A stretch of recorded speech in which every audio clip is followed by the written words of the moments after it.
So, first of all, David, I just really want to say, yeah, thanks again for taking the time to speak to us today. And so, we've had a little chat already about the the fact that the film went down really well, and and about the students who watched the film.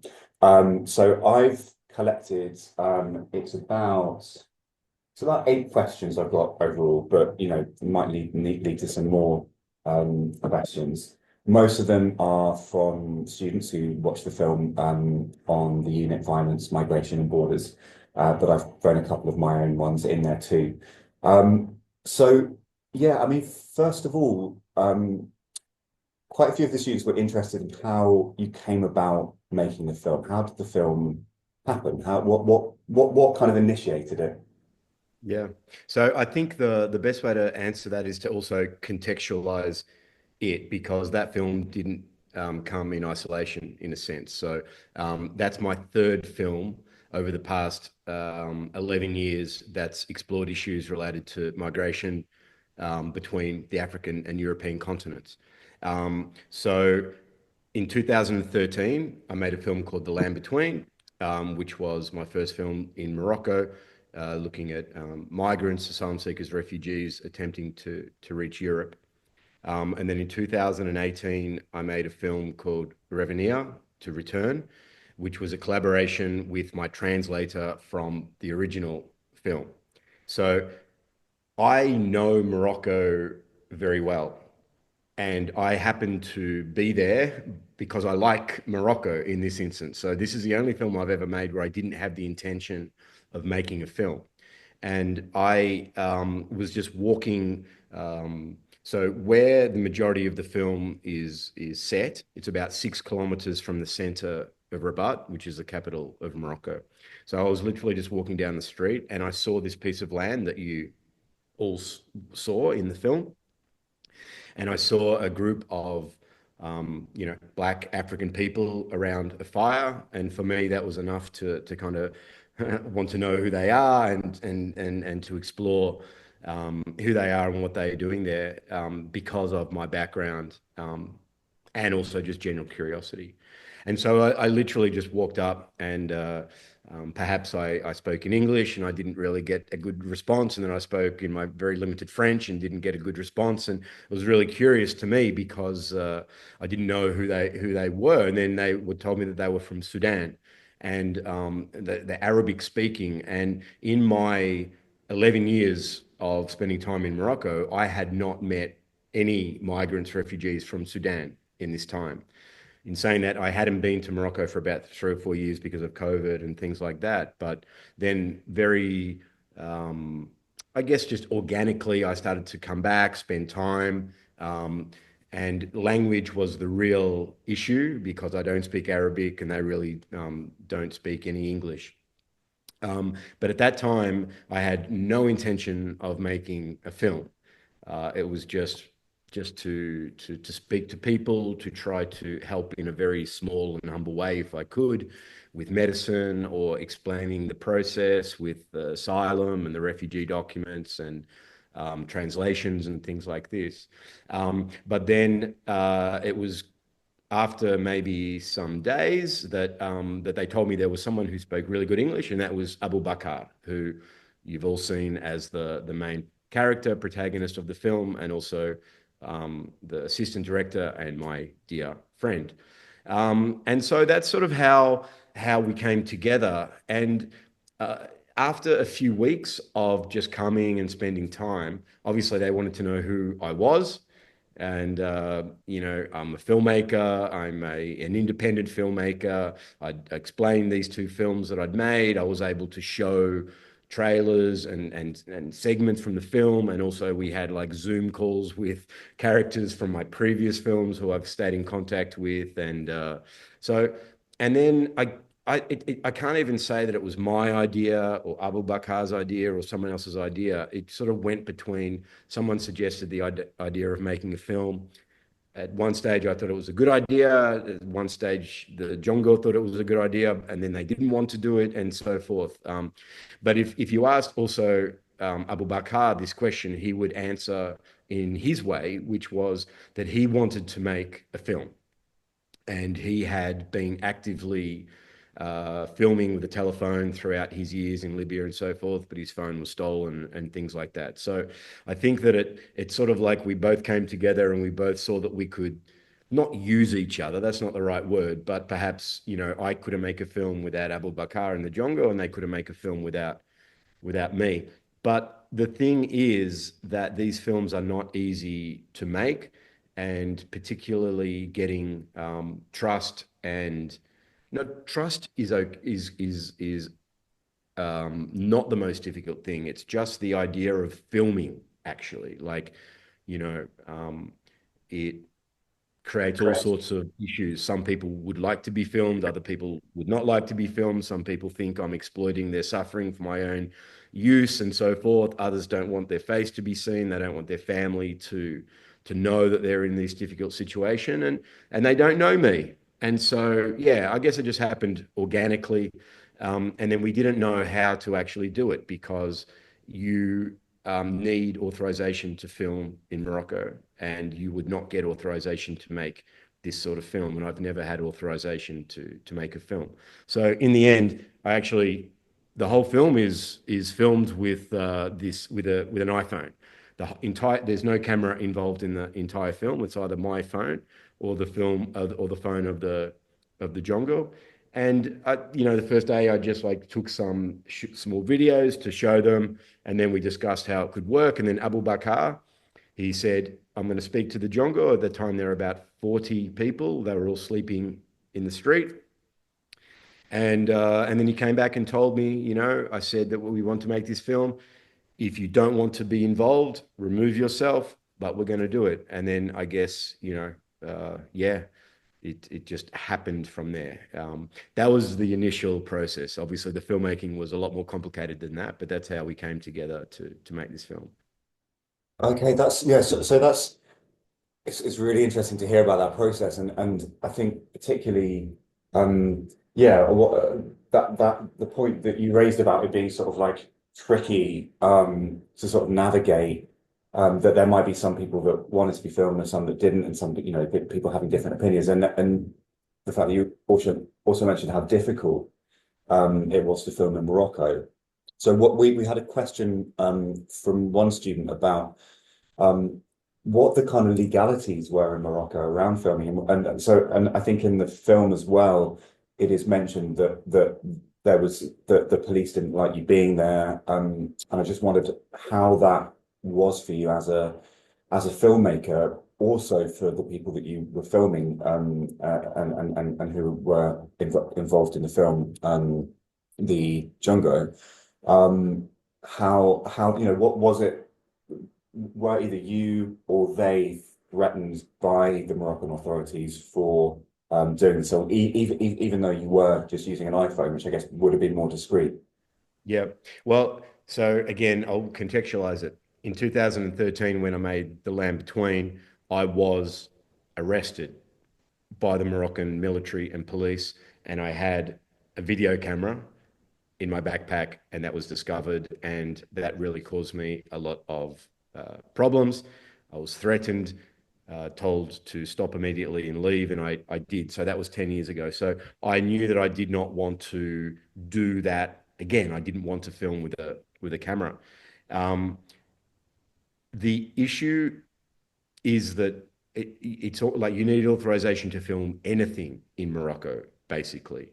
Um, and the way that I work is really important in the whole filmmaking process because most films are not made the way that I make them, I guess. So I self-fund my films. I do everything myself. I direct, produce, shoot, edit. Like there's no one else but me. So why that's really important is that I can kind of act really quickly. And like most filmmakers would like have to go and get funding and come back and sort of they didn't get funding or if the funding disappears and they can't, but I don't have that issue. So I had all the time available to me. So after, and the really issue in Morocco is that there's a large number of undercover plainclothes authorities and police and military. And so you don't know who is watching you, I guess. So when it's talked about in the film that I was, I had to go to leave from the authorities.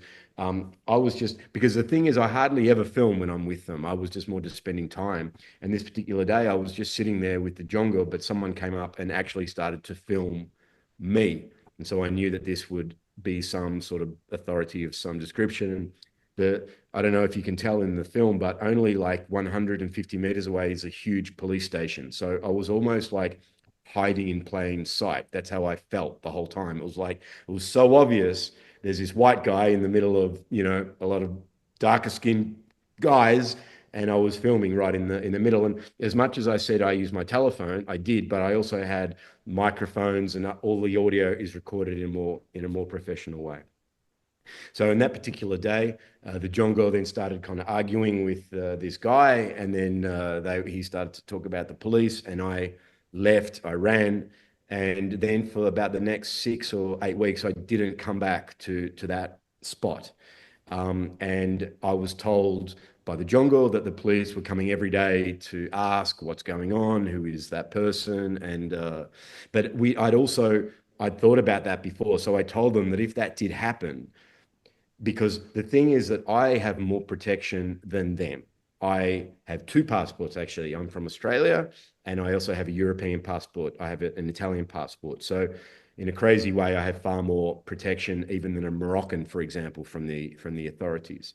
So I had told them that if that happened, that for their protection, that they were just to tell the police and authorities that they don't know who I am. I'm just some guy that, comes and makes YouTube videos and things like that for their protection.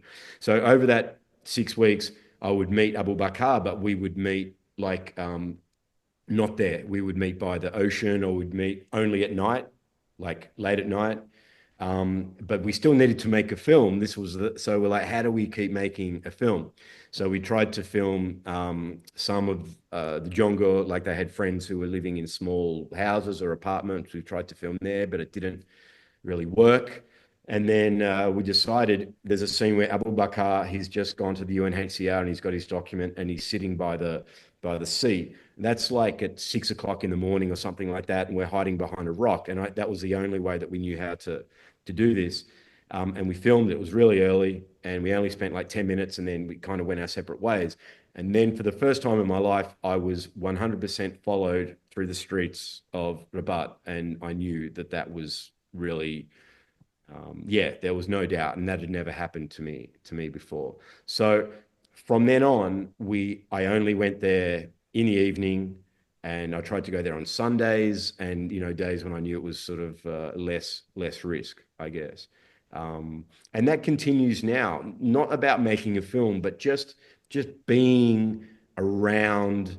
Migration, refugees are such a hot topic in so many countries, including Morocco, that just being around people that the authorities deem as, don't have the right documents can put you at risk and put them at risk. So even now, like 18 months later, because I was back in Morocco 6 months last year, I only would go there in the evening and wouldn't go to that piece of land, I guess. So yeah, and I guess now the risk is far less minimal, but I'm still conscious. Every time I come back to Morocco, I have a fear of, when I arrive at the airport, that some alert may happen. But yeah, knock on wood, um, everything's So that okay. that that kind of well, in fact, I'm not sure whether I have a follow-up question, but that's making me think of something that we explore, particularly in the last part of this unit, which is this idea of the criminalisation of solidarity, which is obviously something we see particularly across the world, but particularly in Europe. We've had people from NGOs who have been arrested and imprisoned for helping people on the ocean and on the land and it is. Are you seeing that it's becoming more dangerous or more risky to act in solidarity with people who cross borders? And if so, what do you think we can do about it? Yeah, I mean, I can't answer whether it's more, I mean, sorry, based on my own experience, I can't answer whether it's more or less risky, other than just to say it continues to be a risk. Um, and yeah, I mean, the risk for me, I feel it far more. I don't feel at all any risk in Europe, for example, in distributing the film, in sharing the film, but I do feel a risk in Morocco. Um, and it's hard to know concretely what that risk is, I guess, because I have heard stories so much of like definitely your phone's being tapped or it's not, or the being followed, or they know where you live. And so, countries like Morocco, and I've been told that Morocco is as controlled as any other country in existence, basically, and using an informal method of control, which is when authorities like will be working very closely with regular, like for example, most apartment buildings in Morocco have a guardian outside an apartment building. So they might just say, if you notice some unusual activity, let us know, or a shopkeeper, or if you notice unusual activity, let us know. So it's really hard because it's done in a really underground way, I guess. Yeah. But as far as responding to is the risk greater or less, I can only say that I've been told that in Morocco there are three things that you really are at risk to talk about, and that's religion, Islam. Well, that's number two. The King of Morocco is number one. Islam is number two, and Western Sahara is number three. They're put in a category alone in which it's a real risk, and then possibly migration, refugees, documents is possibly number four, I guess. But it's a second tier of risk. Okay, yeah, all right, thank you. That's yeah, it's really insightful. Okay, so um, while we're sort of, I think you've done a really good job of kind of yeah, of sort of helping to describe the that piece of wasteland, both now and in the film, um and also the it's kind of almost juxtaposed against the sea, right, in the film, because people seem to be having, fun, playing, catching delicious food by the sea and doing more kind of day-to-day living activities on that piece of wasteland. So there were a few questions about the sort of interesting meals that were being cooked in the film. I had a student who wondered whether you tried that food, whether you ate with your film participants. Yeah, so before I answer about did I eat, I guess just about the locations, because um, so a documentary, or the way that I make documentaries, it's all about where you can film and getting access. And there were a lot more places and a lot more things that I wanted to film. I would have loved to have filmed in the market where they get their food. Occasionally, they're able to go into a cafe and drink a coffee, even though the police can come and take them there. So really, I was limited of where to film based on risk. So why you see the majority of the film in the piece of land, that's where they spend most of their time. And secondly, they spend most of their time by the sea, which is where they be free. But I couldn't film in other places. I couldn't film at their workplaces. I couldn't film every morning when they would go to the tram stop to try to get work and things like that, because it would have just been so obvious. And I mean, I just a small story. The very first morning, before I'd even filmed anything, and you see Abu Bakr sleeping and then he wakes up. Actually, that was the first day of filming anything. And we already at 6 o'clock in the morning had a group of Moroccans come and yell and scream at us and tell they're going to call the police and we shouldn't make this film. And that was like not day one, that was like the very first minute of the film. So we kind of had to deal with that. And to be honest, I was prepared to say okay, we don't make this film, but it was Abu Bakr who's like, no, no, don't worry about that. We keep, our mission to move forward. So about food, the thing is that the film does not show their everyday eating habits because it starts in Eid. Now, I, if given a preference, I probably could have or would have shown started the film in another day, but it just just Eid happened to be when we just happened to be there, and then we decided to film. So you see them eating meat, and you see that, but that's not how, they don't eat meat. They don't get access to meat because of money. It's all about money. So basically, they would get fresh food, fruit from the vegetables from the market, all put in. The thing that I hope the film also shows is a solidarity between the jungle. So if there are five people, you might put in like €1 each or half a euro each or something like that.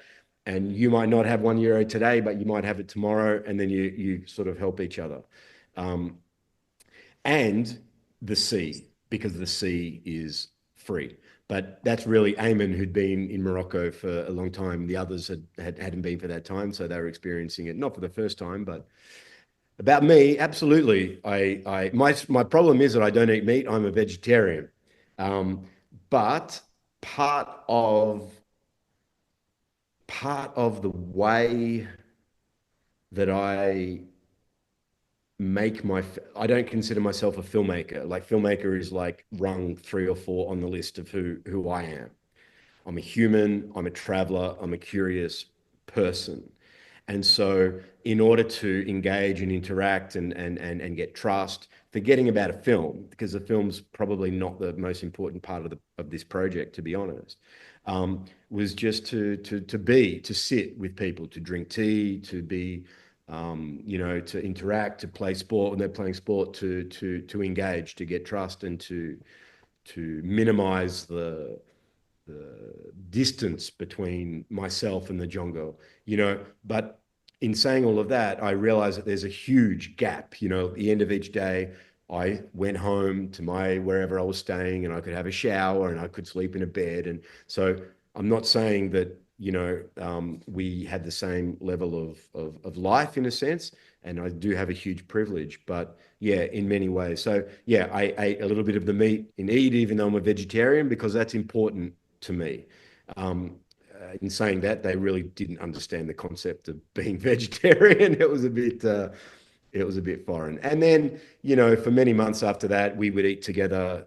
In the evening, I would come at like 9 o'clock when it was dark, and then buy some bread and some eggs and things like that. And so maybe 3 nights a week we would eat together, some fruit and things like that. So that was really important to me. It's a great question. The food, and just as important, or even more so, is the tea, to be honest, because culturally, that is a way of showing hospitality. That is a way of inviting people and sharing. So yeah, I was always buying tea and sugar, not just to give people, but that I could then, sit and be part of that. Yeah. So you mentioned UNHCR. Obviously, UNHCR doesn't come off that well in the film. I think I didn't get the sense that that was any sort of intentional choice by the filmmakers, but that we hear people kind of talking about whether going to see the UNHCR or even the refugee status that you might eventually get if you're really, really lucky, as being, that people talk about that, are questioning whether that's actually kind of worth anything. We see UNHCR documents being burnt on the fire, and I just wondered, what, what is the general feeling about UNHCR? And just for the benefit of anyone listening who doesn't know what that means, it's the UN High Commissioner on Refugees. And they are, the UN's agency that looks after refugees and processes asylum claims.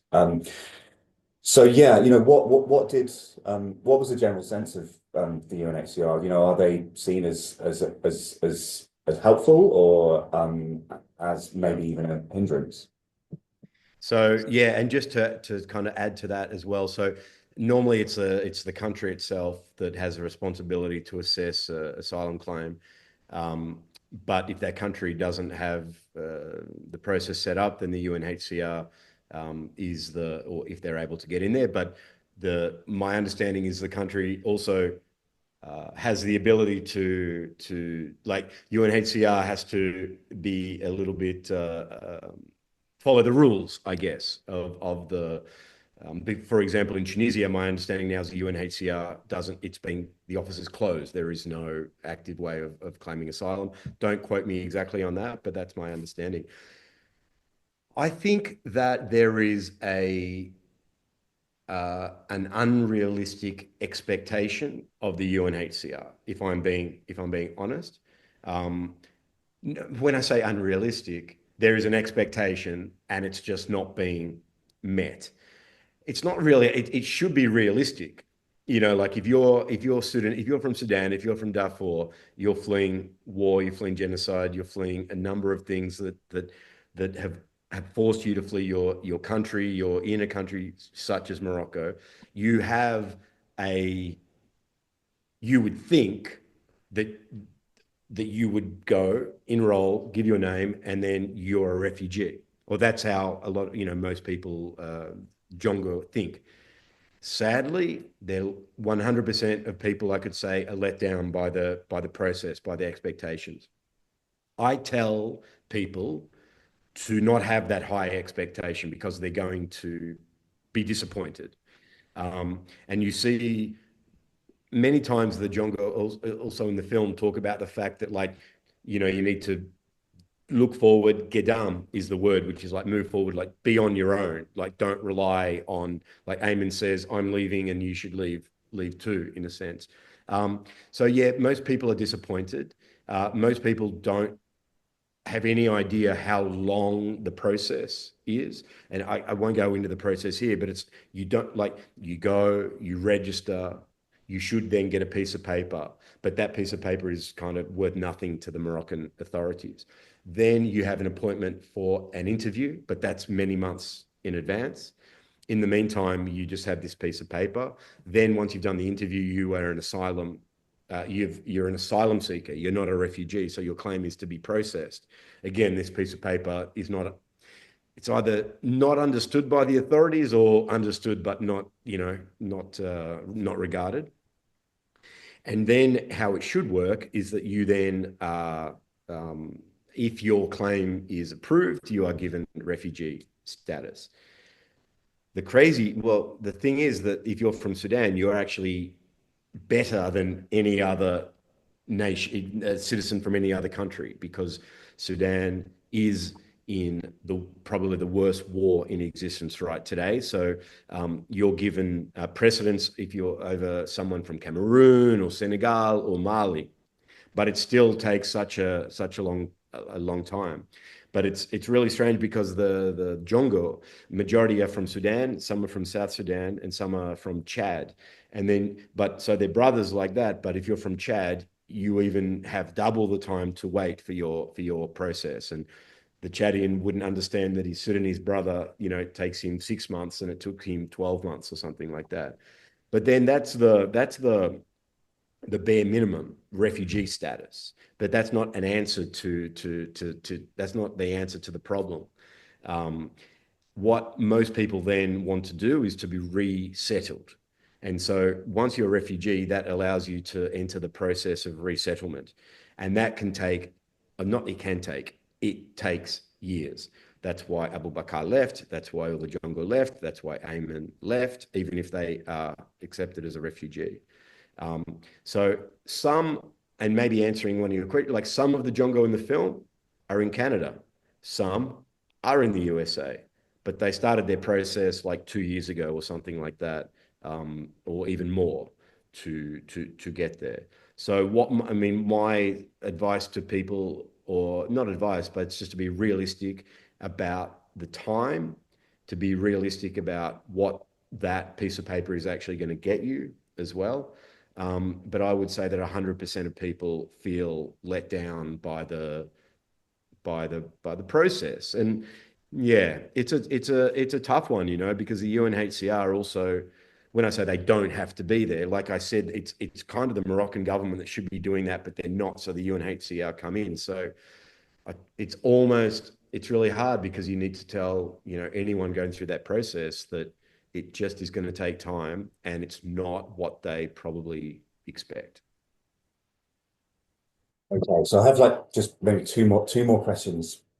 Yeah. Um, the first one is kind of related to this, and so I suppose yeah. So we have on the one hand the route that people could take going through this official route with the UNHCR. They may have, after several years, eventually get put on the plane to Canada and get residence there as a refugee. But obviously, a route that many people in the film are taking is not that, is to make their own way. And so we have a question from one student about, and I guess this is kind of related to the way that the media, at least in the UK, presents the problem, and this is often spoken about in relation to the channel between the UK and France, that it's kind of run by these people smuggling gangs, and that they're sort of exploiting migrants. And I wonder, do the Jungo see it that way?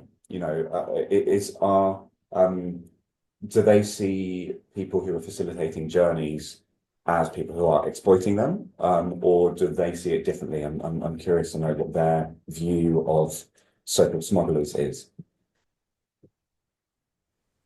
Ooh, it's a great question. It's a tough question. When I say tough, it's so many angles. The thing is that there's it's important to separate an independent traveler, smuggling, and trafficking. They are different. The Jongo, majority of them are not, or like when I say the ones that you see in the film, are not they're not more often than not involved in trafficking or smuggling. So most of the time, that's something that happens from their country of origin, for example, trafficking, smuggling.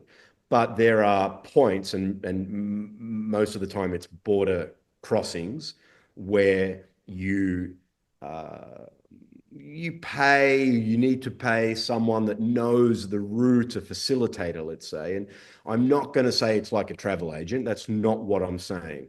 But often it's more like a travel agent than a trafficker or smuggler, in the way that, they're not stroking their cat in a this evil. Yes, that exists absolutely. And I don't want to, even the last days I've seen the most horrible videos from Libya, and I'm not trying to downplay it, but when they're crossing, for example, Morocco, Algeria, Tunisia, the Jongo are independent. They pay, like you hear, Khrebka, he got 190 dirham. It got him to the border, and then he either takes his own risk to cross, or find someone to take him across that border, which would be money. Abu Bakr, you hear him three times. There are three phone calls to me that he's trying to cross, and then he says, "All my money is gone." That was about 400, 500 euro that you pay to. He says the Tunisian guy was in prison. You pay to this person. Um, who is a trafficker, a smart, this person. But a lot of the time it's fishermen and things like this. So I want to be careful to not downplay it.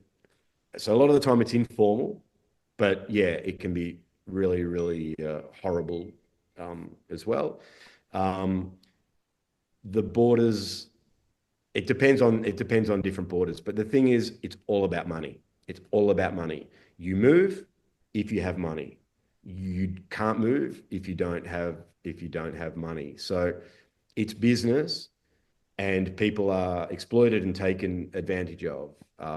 Absolutely. And more often than not, for example, Abu Bakr was a lucky one. And you see in the film, the ones that leave early are the ones that were able to go to Europe, and the ones that didn't have a 192 dirham were stuck in Rabat. And more often than not, the ones that have less and that don't have family members, and that's where the vast majority, when I say the vast majority of money, you have to have, like Abu Bakr has an uncle in the UK. Without that, he's probably not going to be able to get access to anything, and so you just stay. Yeah, you have nothing.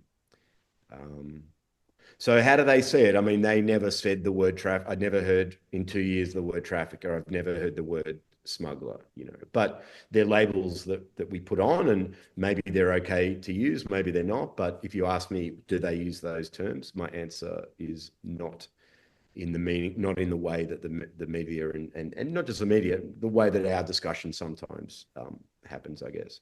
Mm, mm. But that's sorry, if you don't mind me adding, that is this particular group of Jongo. So last year, because these guys that you saw in the film, they all left Sudan many years ago. When I went back now, there are new arrivals from Sudan who are fleeing the current war in Sudan, and it's including women, it's including children, it's including families, and the people that are now fleeing directly may be more involved in a network, let's say, rather than traffic or smuggling of safe passage, or not safe passage, but yeah, safer passage. So yeah, I mean, there's. I'd love to actually just carry on speaking for hours because I think there's. I'm yours, You so yeah. know, I think there's so much to discuss. So I mean, but I think I probably just do have to give one final question. And that I suppose is about yeah. So this is my question, and I suppose it sort of gets to some of the issues that we're exploring on the first part of this unit, or the first part of this course. You know, we're looking at the different ways that kind of forms of violence can drive migration, and you know, both thinking about sort of direct violence like violent conflict and genocide, but also what might be called structural violence, you know, inequalities and sort of global inequalities that might you know, encourage movement. But one thing that we're doing within that is to kind of look at, you know, the way that migration often gets talked about in these kind of binaries, right? That we have like economic migration versus, you know, refugee migration, or we have voluntary versus forced, or we have kind of genuine refugees versus bogus asylum seekers. You know, these kinds of descriptions get bandied around all the time, these kind of juxtapositions. Now, something that struck me in the film was yeah, people were talking about escaping conflicts, escaping genocide, but they were also talking about wanting more opportunities, a better life, um, and for me, I suppose that seemed to complicate some of these binaries that migration often gets talked about in. So I'm wondering what you think about that, and whether you know, whether that was something that you were feeling and or the Jungo were you know, talked about at all, or discussed. Yeah, you know, so does the film for you dig into or complicate those binaries in any way? Yeah, great question. Thank you. Yeah, I mean, if you don't mind me answering in a more generic, like not about that film, but just about my 11 or 12 years in making three films and all the discussions and all the thinking that I've done. And everything that you said, I agree with, and I've come up in my own independent way of thinking about. So there's, you know, let me think what I can. So yeah, I mean, the thing that one thing that um, complicates things is you can actually almost become a refugee on the road. So you may have left as an so-called economic migrant or better life, and then war breaks out in your country, or you're at risk in where you are, and so you can't return. So this is one example of this binary not existing at all. And I think this, sorry, not existing, of not being correct. And I think it's we want, because we don't understand it. So we want to say, are you an economic migrant, or are you an asylum seeker or a refugee? And I get it, because it's difficult we want to like pigeonhole to make things easier for us, but it's not easy. It really, really isn't. So that was just one example. You may start off as an economic migrant and then 6 months later not be able to return to your country due to war and conflict. So you have to seek asylum. Or many things. I mean, when you are on the road for a decade, your life now becomes on the road. You may involve yourself in a life here that's under threat and so forth. So, like I had in my previous film, my protagonist, he went to Morocco to claim asylum. He was a refugee, but then he was at risk in Morocco. Then he had to flee Europe to claim asylum because he was at risk in Morocco. So it's not just what are you. Another thing that I'd like to discuss is it's obvious that there are actually two women, very briefly, that you see in this Jongo life. One is in Tunisia collecting firewood, and there is a woman on a boat, and you see Abu Bakr at the end. He has a young child with him.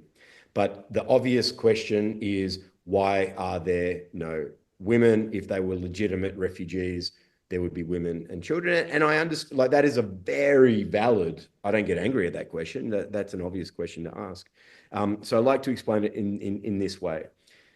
The majority of people that are displaced or refugees are still in their own country or in a neighboring country. So majority of the young guys that you see in this Jongo life, their families are in refugee camps in Sudan, which are not very good places to be, which is not providing a future for anybody. So if you just imagine you're in a refugee camp with your family, you don't have to think, oh, well, I can't travel because I'm a refugee. I can't be an economic, but like, you can be both. Anyone wants a better life for their family, refugees and non-refugees. So it's a normal thing for any family to think. The vast majority of people in that situation will choose either the eldest son or a man or the two brothers or someone to leave from that family. That's culturally the way things are done. Like, I've asked many Jongo about this, and they're like, well, do you think we're just going to let my sister or my mother be the one to go? No, it's me. I'm the man. Now, this is not a sexist thing. This is just due to the practicalities of life on the road. Women of course, men experience sexual violence as well, but women experience far more sexual violence, particularly in trafficking and smuggling and crossing borders and things like this. For example, to jump fences or to swim oceans or to be running from police and military, physical strength, culturally, many things. So for a lot of reasons, they're guys that leave, that have an idea that they're going to go, they're refugees, their family are refugees in a camp, go make a better life for themselves and hopefully for their family, which may be, I'm in Morocco and I'm doing well, or I've resettled in Canada and I can send money to my family, or perhaps once I'm in Canada, I can bring my family across or something like this. This is just a natural, normal way to be. So it complicates things a little, but it's really not that complicated if you really break it down. Like, anyone would want a bit. My own grandparents are economic migrants from Italy. They at one time were told they were exploiting people and taking everyone's jobs and things like that, and now they're celebrated as heroes that worked really hard so that their family could prosper, I guess. So it complicates it a little bit, and I guess you could probably predict where I lean politically. The other side can use that they're not refugees, they're economic migrants, I guess. So it can be politicized as well and weaponized in a way, but it doesn't take much to break down that argument, I guess. Yeah, I mean, even just by itself, that is a topic that you could talk for so long about. So I would say they're migrants, they're asylum seekers, and they're refugees. But in the end, they're just labels that we want to use they don't see themselves as any of these, labels, I guess. They're just fleeing war and trying to help their family back home. Thank you so much, David. Do you have anything else that you want to add, maybe within Um, about a minute or so, if Yeah, I was just to possible? say, I've mentioned that I've made two other films. They are for free online as well, and this Jungle Life will be for free online. So if people want to watch those films, the first one's called The Land Between. The second one's called Revenir. My website is david-fideli.com. There's links to those films if you or your students would like to watch. And just, I mean, that's my side. The other side is good luck with your studying and be on the right side of history and things like that. So yeah, good luck.